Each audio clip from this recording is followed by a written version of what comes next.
حضرت علی نے فرمایا، بیٹی کی شادی کرتے وقت لڑکے میں یہ 3 خوبیاں ضرور دیکھو۔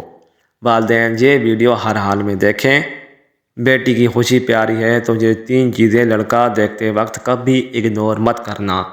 بسم اللہ الرحمن الرحیم۔ ناظرین، بیٹیوں کی بات کرتے ہیں۔ یہ جملے زبان پر آتا ہے کہ اللہ پاک ہر بیٹی کا نصیب اچھا کرے۔ بیٹیاں اللہ تعالیٰ کی خاص رحمت ہوتی ہیں۔ اللہ تعالیٰ نے فرمایا، اگر میں خوش ہوتا ہوں تو بارش کرتا ہوں اور زیادہ خوش ہوتا ہوں تو بیٹیاں عطا کرتا ہوں۔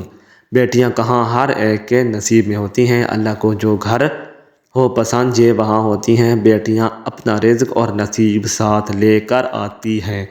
اگر کسی بیٹی کے نصیب میں پریشانی دشواری ہو تو یہ پہلے دن سے ہی اس کے نصیب میں لکھ دی جاتی ہے۔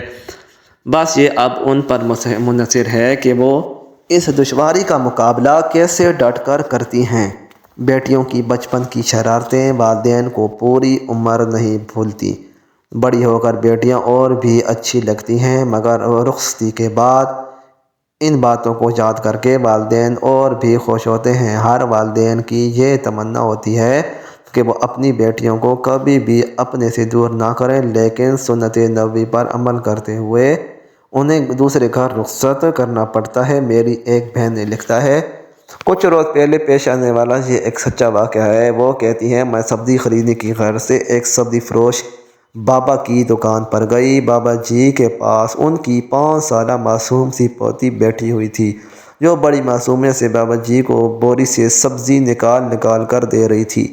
اتنی دیر میں ایک صاحب بھی سبزی خریدنے وہاں موجود ہوئے۔ لگتا تھا بابا جی سے ان کی پرانی جان پہچان ہے۔ ان کے درمیان ہونے والی گفتگو سے ہی مجھے اندازہ ہوا تھا کہ وہ بچی بابا جی کی پوتی ہے۔ ان صاحب نے آتے ہی بابا جی سے اس بچی کے بارے میں پوچھا تو بابا جی نے بتایا کہ یہ میری پوتی ہے۔ مزید یہ بھی بتایا کہ میرے 4 پوتے بھی ہیں۔ پھر بابا جی نے ان صاحب سے ان کی بیٹیوں کا حال چال پوچھا اور ساتھ ہی دعا دی کہ اللہ ان کے نصیب اچھی کرے۔ بس یہ سننے کی دیر تھی کہ ان دونوں کے درمیان ایک انتہائی دلچسپ اور سبق آموز گفتگو کا آغاز ہو گیا۔ میں اپنی سبزی وغیرہ بھول بھال کر ان دونوں کے درمیان ہونے والی دلچسپ گفتگو کو سننے کے لیے ایک طرف ہو کر کھڑی ہو گئی۔ جو ہی بابا جی نے دعا دی، اسی وقت ان صاحب نے پلٹ کر بغیر کسی توقف کے بابا جی سے سوال کیا، کیوں بابا جی؟ صرف بیٹیوں کی نصیب اچھے کیوں ہوں، بیٹوں کے کیوں نہیں؟ بابا جی اس اچانک اور غیر متوقع جوابی جملے کے لیے قطعی طور پر تیار نہ تھے۔ سوال سن کر وہ سٹ پٹا سے گئے۔ کہنے لگے، صاحب جی، بیٹیوں کے نصیب سے ڈر لگتا ہے کہ پتہ نہیں شادی کے بعد کیسا شوہر ملے۔ وہ بیٹیوں کو خوش رکھے نہ رکھے، کہیں طلاق نہ دے دے، بس اس لیے سب یہی کہتی ہیں اور میں بھی یہی کہتا ہوں کہ اللہ بیٹیوں کا نصیب اچھا کرے۔ بیٹوں کا کیا ہے، ان کی تو کوئی ایسی فکر یا مجبوری نہیں ہوتی۔ یہ سن کر وہ صاحب دوبارہ گویا ہوئی، بابا جی، جن بدنصیب بیٹوں کی وجہ سے ہماری بیٹیوں کو بدنصیبی کے کلنک کا ٹیکا لگ جاتا ہے اور انہی کے خوف کی وجہ سے بیٹیوں کے نصیب اچھا ہونے کی دعائیں مانگی جاتی ہیں، تو آپ ان کے بدنصیب بیٹوں کے لیے دعا کیوں نہیں ہوتے کہ اللہ بیٹوں کے نصیب اچھے کرے تاکہ ہماری بیٹیاں خوش رہ سکیں۔ اگر ہمارے بیٹے اچھے نصیب والے ہو جائیں تو ہماری بیٹیوں کا نصیب لا محالہ اچھا ہو جائے گا۔ ہم خود ہی بیٹیوں کو بوجھ سمجھنے لگتے ہیں اور خود ہی ان کے نصیب سے ڈرنے لگ جاتے ہیں، اور جو ان ساری باتوں کی وجوہات کی جڑ ہے، ان میں لگی دیمک کا علاج نہیں کر پاتے۔ بابا جی، ہماری بیٹیوں کا نصیب اچھا کرنے کی ضرور دعائیں مانگیں، مگر ساتھ ہی دعائیں ہماری بیٹوں کا نصیب اچھا کرنے کی بھی مانگیں۔ اس بات کی میں گارنٹی دیتا ہوں کہ ہماری بیٹیاں ایسی دعاؤں سے خوش رہیں گی، ان کا نصیب خود ہی سنور جائے گا۔ بس آج آپ سے یہ بھی دعا دینی ہے کہ اللہ آپ کے بیٹوں کا نصیب اچھا کرے۔ اس گفتگو کے دوران میں دکان کے قریب موجود ایک بینچ پر بیٹھ گئی تھی اور باتیں سننے کے ساتھ ساتھ میں بابا جی کے چہرے کی دلچسپ اتار چڑھاؤ کا مشاہدہ بھی کر رہی تھی۔ اگر اس وقت کوئی میری حالت دیکھتا تو محظوظ ہوئے بنا نہ رہتا کہ میں ایک سبزی کی دکان کے سامنے ایک بینچ پر سکتے کی حالت میں منجمد ہو کر ایسے بیٹھی تھی جیسے کسی پرائمری کلاس کا بچہ اپنے استاد سے کوئی دلچسپ کہانی سن رہا ہو۔ بابا جی ان صاحب کی گفتگو سے کافی متاثر نظر آ رہے تھے۔ نہ صرف بابا جی بلکہ میرے دماغ بھی کافی طبق روشن ہو گئے تھے۔ بابا جی نے انتہائی مریدانہ آواز میں کہا، واہ صاحب، آپ نے 16 آنے کھری اور سچی بات کی ہے۔ میں آج سے ہر ملنے جلنے والے کو آپ کی سمجھائی ہوئی یہ بات سمجھاؤں گا۔ مجھے سب کچھ سمجھ آ گیا ہے۔ بابا جی اور بھی بہت کچھ کہے جا رہے تھے اور ساتھ ہی ساتھ اپنی پوتی کو بھی پیار کرتے جا رہے تھے۔ ان صاحب کے چہرے پر خوشی اور فتح کا تاثر لیے بھرپور مسکراہٹ تھی۔ انہوں نے بابا جی کا شکریہ ادا کرتے ہوئے سبزی کا تھیلا اٹھایا اور بابا جی سے گرم جوشی سے ہاتھ ملاتے ہوئے وہاں سے چل دیے۔ بابا جی اور میں سختی کی حالت میں ان کو دور تک جاتے ہوئے دیکھتے رہے۔ پوتی کی آواز نے اس سکوت کو توڑا۔ بابا جی پوتی کی طرف متوجہ ہوئے بغیر خود کلام ہوئے، کمال صاحب کے ہیں جی؟ اس دن میں سبزی لیے بغیر ہی لوٹ آئی۔ مجھے اس سبزی فروش بابا جی کی دکان سے اور بہت کچھ جو مل گیا تھا۔ بابا جی کے ساتھ ساتھ میں نے بھی اس بات کو پلے باندھ کر آگے تک پہنچانے کا ارادہ کیا اور یہی سوچ کر آج قلم اٹھایا۔ اپنی بیٹیوں کو بوجھ اور بد نصیب نہ سمجھے، اپنی نوجوان نسل کے بیٹوں کو سنوارے اور ان کے اچھے نصیب کے لیے دعا گو ہوں، تاکہ ہماری بیٹیوں کا مستقبل ایسے نوجوانوں سے منسوب ہو جن کے ارادے نیک، مضبوط اور پختہ ہوں اور جن کے دل خلوص و ہمدردی، پیار و محبت کے احساس سے بھرپور ہوں۔ بہرحال اللہ پاک دونوں کے نصیب اچھے کرے۔ محترم ناظرین، اسلام میں غیر کف میں شادی کرنا غلط ہے۔ شریعت میں ایسا کرنا جائز ہے مگر پسندیدہ عمل نہیں ہے، بشرطیکہ کا بہت مجبوری ہو۔ کفف کا مطلب ہے کہ لڑکا لڑکی کے ہم پلہ ہو 6 چیزوں میں۔ حضرت زینب رضی اللہ تعالیٰ عنہا کا نکاح نبی پاک صلی اللہ علیہ وآلہ وسلم نے حضرت زید بن حارثہ رضی اللہ تعالیٰ عنہ سے کیا مگر وہ نکاح کامیاب نہ ہو سکا۔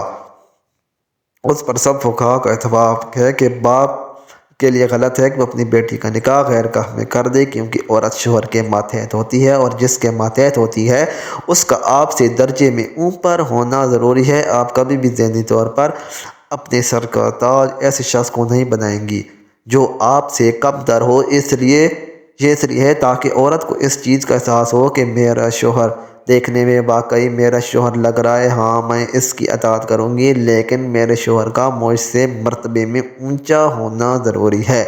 اس لیے عورت کو تحفظ کا احساس ہوتا ہے۔ عورت چاہے خود کتنی مالدار یا مضبوط کیوں نہ ہو، لیکن وہ اپنے شوہر کو ہمیشہ خود سے مضبوط دیکھنا چاہتی ہے۔ اب اگر ایک بریگیڈیئر کی بیٹی ہے اور اس کی شادی ایک بالکل لو لیول کے بندے سے ہو جائے اور وہ بھی مسلمان، جنت میں جائے گا، لیکن یہ جوڑا آپس میں چلے گا نہیں، کیونکہ اسلام دین فطرت ہے اور وہی بات کرے گا جو کہ فطرت کے موافق ہے۔ ایک شخص حضرت علی رضی اللہ تعالیٰ عنہ کے پاس آیا اور عرض کرنے لگا، یا علی، میں اپنی بیٹی کی شادی کیسے آدمی سے کروں کہ میری بیٹی ہمیشہ سکھی رہے اور کوئی دکھ اور پریشانی اس کے پاس نہ آئے؟ حضرت علی رضی اللہ تعالیٰ عنہ نے اس کی بات سن کر جواب دیا، اے شخص، اپنی بیٹی کی شادی کرتے وقت اس آدمی میں یہ 6 خصوصیات ضرور دیکھنا۔ محترم ناظرین، یہ بات ذہن نشین رہے کہ یہ ہدایات مرد کے لیے نہیں، مرد کو تو اپنی سے کم مرتبے کی لڑکی سے شادی کرنی چاہیے، جبکہ آج کل الٹا ہو رہا ہے۔ لڑکا دیکھ رہا ہے کہ لڑکی میں یہ 6 چیزیں ہیں یا نہیں۔ اسلام نے تو مرد کو اجازت دی ہے کہ وہ کم تر سے بھی شادی کر سکتا ہے۔ لڑکی کے لیے کہا ہے کہ جب اس کی شادی ہو تو بندہ اس کے پیرائل یا اس سے اونچا ہونا چاہیے۔ جب بندہ اونچا ہوگا تو عورت اس مرتبے میں کم درجے کی ہوگی، پھر نکاح کامیاب چلے گا، کیونکہ جب مرد کا اونچا مقام ہے تو پھر ہونا چاہیے یا نہ اونچا مقام۔ تو حضرت علی رضی اللہ تعالیٰ عنہ نے فرمایا، اے شخص، اپنی بیٹی کی شادی اس شخص کے کرنا جس میں یہ 6 خصوصیات ہوں۔ نمبر 1، خاندان۔ حضرت علی رضی اللہ تعالیٰ عنہ نے فرمایا، اپنی بیٹی کی شادی اچھے حسب نسب والے خاندان میں کرنا، کیونکہ انسان میں خوبیاں اس کے اچھے خاندان سے آتی ہیں۔ کچھ لوگ کہتے ہیں کہ خاندان کچھ نہیں ہوتا، تو ایسا نہیں ہے۔ ایسا بالکل نہیں ہے کہ غیر خاندان میں نہیں کرنی چاہیے، غیر خاندان میں شادی ضرور کرنی چاہیے۔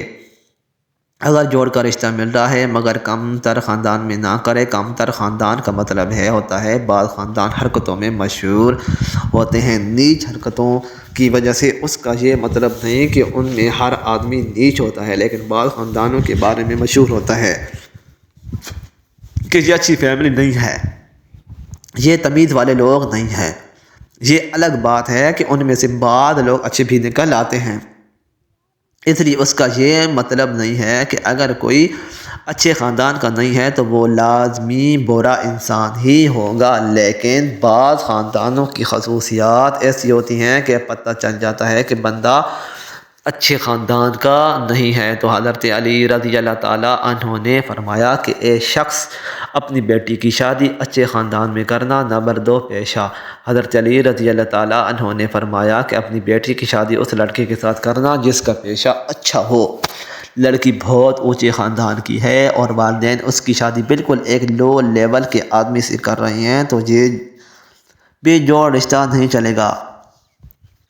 نمبر 3، حضرت علی رضی اللہ تعالیٰ عنہ نے فرمایا اپنی ذہین بیٹی کی شادی کسی گن ذہن شخص سے نہ کرنا، ورنہ اپنی بیٹی کی زندگی اپنے ہاتھوں سے برباد کر دو گے۔ اگر والدین اپنی ذہین بیٹی کی شادی کسی منچو ٹائپ کے شخص سے کر دیں گے تو وہ لڑکی سوچے گی میں اپنے شوہر سے زیادہ سمجھدار ہوں اور اسے کچھ پتہ ہی نہیں ہے۔ کچھ لوگ ایسے ہوتے ہیں، بات کرتے ہیں تو بندہ کہتا ہے کہ چپ ہی رہتا تو اچھا ہوتا۔ ایسے شخص کو منچ کہا جاتا ہے۔ تھوڑا بہت فرق تو ہوتا ہی ہے مگر بالکل ہی ببلا ہے تو ذہین و فتین لڑکی کا گزارا ایسے شخص کے ساتھ بالکل نہیں ہو سکتا۔ نمبر 4، حضرت علی رضی اللہ تعالیٰ عنہ نے فرمایا اپنی بیٹی کی شادی مال والے شخص سے کرنا۔ اگر بیٹی کی شادی کو سخیرے دیکھنا چاہتے ہو، یہاں پر مال کا مطلب وہ نہیں جو کہ آج کل کے زمانے میں لیا جاتا ہے کہ ہمارے ہاں دولت کا بینک بیلنس زیادہ ہو تو اس کو شریعت نہیں دیکھتی، کیونکہ پیسہ آ جانے والی چیز ہے۔ دولت کا مطلب یہ ہوتا ہے کہ وہ اتنا مہر دینے پر قدرت رکھتا ہو جتنا مہر اس خاندان میں لڑکی کا ہوتا ہے۔ شریعت دولت کو اس لیے نہیں دیکھتی کہ دولت آنے جانے والی چیز ہے، کوئی آج غریب ہے تو کل پیسے آ سکتے ہیں۔ کتنے لوگ ایسے تھے جو کہ شادی سے پہلے امیر تھے مگر شادی کے بعد مفلسی کا شکار ہو گئے۔ اس لیے اگر دونوں پاؤں سلامت ہیں تو شریعت آپ کو دولت مند مانتی ہے کیونکہ آپ کما سکتے ہیں۔ تو حضرت علی رضی اللہ تعالیٰ عنہ نے اس شخص سے فرمایا کہ اپنی بیٹی کی شادی مال والے شخص سے کرنا۔ نمبر 5، اسلام۔ حضرت علی رضی اللہ تعالیٰ عنہ نے اس شخص کو نصیحت کی، اے فلاں شخص، اپنی بیٹی کی شادی کسی دیندار آدمی سے کرنا اگر چاہتے ہو کہ تمہاری بیٹی ہر دکھ سے آزاد رہے۔ اس کا مطلب یہ ہے کہ اگر لڑکی دیندار ہے اور لڑکا کسی کبیرہ و اعلانیہ گناہ میں مبتلا ہے تو وہ بھی اس لڑکی کے جوڑ کا نہیں ہے، کیونکہ جو اچھے جوڑ کی شادی نہیں ہے۔ لڑکا تو عیسائی لڑکی سے بھی شادی کر سکتا ہے کیونکہ وہ کمتر ہے اور اس کے ماتحت ہوگی، لیکن لڑکی کا نکاح کرتے وقت والدین کو دیکھنا پڑے گا کہ لڑکی اگر دیندار ہے، پردہ دار ہے تو آپ اس کی شادی کسی شرابی، کبابی، بے دین شخص سے نہیں کر سکتے۔ یہ غلط ہو جائے گا اور اللہ قیامت والے دن آپ سے پوچھے گا کہ تمہاری بیٹی اتنی حیا دار تھی، اس کی شادی تم نے ایسے شخص سے کیوں کر دی؟ اس لیے حضرت علی رضی اللہ تعالیٰ عنہ کے فرمان کے مطابق والدین اپنی بیٹی کی شادی بے دین شخص کے ساتھ نہ کریں۔ نمبر 6، حضرت علی رضی اللہ تعالیٰ عنہ نے اس شخص کو ارشاد فرمایا اگر تمہاری بیٹی عالمہ ہے تو اس کی شادی کسی غیر عالم سے کبھی مت کرنا ورنہ وہ خوش نہیں رہ سکے گی۔ اس کے مطابق اگر کسی علم والی لڑکی کا کسی غیر عالم شخص سے نکاح کر دیں گے تو یہ بھی اس کے ساتھ ناانصافی ہوگی، کیونکہ علم دین کی وجہ سے ایک برتری کا احساس پیدا ہوتا ہے۔ بیوی جانتی ہوگی کہ مجھے شریعت کا علم ہے مگر شوہر اس کا اتنا علم نہیں رکھتا۔ بے شک دنیاوی علوم میں وہ جتنا بھی مار ہو مگر دینی علوم میں فارغ ہے تو ایسی جگہ پر آپ کی بیٹی خوش نہیں رہ سکے گی۔ تو حضرت علی رضی اللہ تعالیٰ عنہ کے ارشادات کے مطابق والدین اپنی بیٹی کی شادی غیر کف میں نہ کریں کیونکہ اس کو اسلام بھی پسند نہیں کرتا اور اسلام کا کوئی بھی حکم حکمت سے خالی نہیں ہے۔ دعا ہے کہ اللہ تعالیٰ سب بیٹیوں اور بیٹوں کے نصیب اچھے کریں، آمین۔ مزید اچھی ویڈیوز کے لیے چینل کو ضرور